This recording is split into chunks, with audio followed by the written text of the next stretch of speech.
Hi hello ನಮಸ್ಕಾರ welcome back to my YouTube channel. ಇವತ್ತು ನಾನು ನಿಮಗೆ ಸೋಯಾಬೀನ್ ಮಂಚೂರಿಯನ್ ಹೇಗೆ ಮಾಡೋದು ಅಂತ ತೋರಿಸ್ಕೊಡ್ತೀನಿ, ಬನ್ನಿ ನೋಡೋಣ. ಮೊದಲಿಗೆ ನಾನು ಸೋಯಾಬೀನನ್ನು ತೊಗೊಂಡ್ಬಿಟ್ಟು ಅದಕ್ಕೆ ಸ್ವಲ್ಪ ಬಿಸಿ ನೀರನ್ನು ಹಾಕಿ ಒಂದು 15 ಮಿನಿಟ್ಸ್ ನೆನೆಸಿಟ್ಕೊಂಡು ವಾಶ್ ಮಾಡಿ ಸೈಡಿಗೆ ಇಟ್ಕೋತೀನಿ. ಅದಾದ ನಂತರ ನಾನು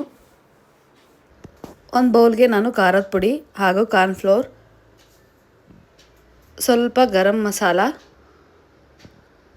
ಶುಂಠಿ ಬೆಳ್ಳುಳ್ಳಿ ಪೇಸ್ಟ್, ಸ್ವಲ್ಪ ಉಪ್ಪು, ಇದಿಷ್ಟು ನಾನು ಚೆನ್ನಾಗಿ ಮಿಕ್ಸ್ ಮಾಡ್ಕೋತೀನಿ.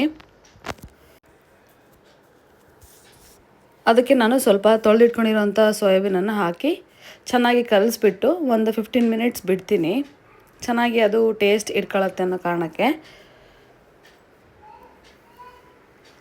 ಸ್ವಲ್ಪ ಉಪ್ಪು ಕಡಿಮೆ ಇದ್ದರೂ ನೀವು ಹಾಕ್ಕೋಬೋದು, ಇಲ್ಲಾಂದರೆ ನಾವು ಫ್ರೈ ಮಾಡ್ಕೋತೀವಲ್ಲ, ಫ್ರೈ ಮಾಡ್ಕೊಂಡು ಆದಮೇಲೆ ಅವಾಗ ಸ್ವಲ್ಪ ಹಾಕ್ಕೋಬೋದು.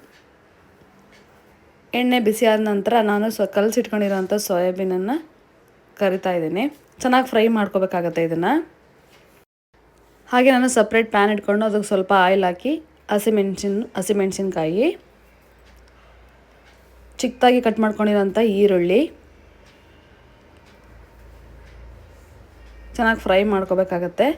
ಇದಕ್ಕೆ ನಾವು ಟೊಮೊಟೊ ಸಾಸ್ ಹಾಕಿದರೆ ಚೆನ್ನಾಗಿರುತ್ತೆ. ನನ್ನ ಮನೇಲಿ ಟೊಮೊಟೊ ಸಾಸ್ ಇರಲಿಲ್ಲ ಅನ್ನೋ ಕಾರಣಕ್ಕೆ ನಾನು ಚಿಕ್ಕದಾಗಿ ಸಣ್ಣಕ್ಕೆ ಟೊಮೊಟೊ ನೆಚ್ಚಿದ್ದೆ, ಅದನ್ನು ಹಾಕ್ತಾಯಿದ್ದೀನಿ. ಸ್ವಲ್ಪ ಕೊತ್ತಂಬರಿ ಹಾಕ್ತಾಯಿದ್ದೀನಿ. ಒಂದು ಸ್ವಲ್ಪ ಶುಂಠಿ ಬೆಳ್ಳುಳ್ಳಿ ಪೇಸ್ಟು ಸ್ವಲ್ಪ ಹಾಕ್ತೀನಿ ಅಷ್ಟೇ. ಹಾಗೆ ಸ್ವಲ್ಪ ಉಪ್ಪು, ಸೋಯಾ ಸಾಸ್ ಸ್ವಲ್ಪ ಹಾಕ್ತಾಯಿದ್ದೀನಿ, ಸ್ವಲ್ಪ ಖಾರದ ಪುಡಿ ಹಾಕ್ತಾಯಿದ್ದೀನಿ.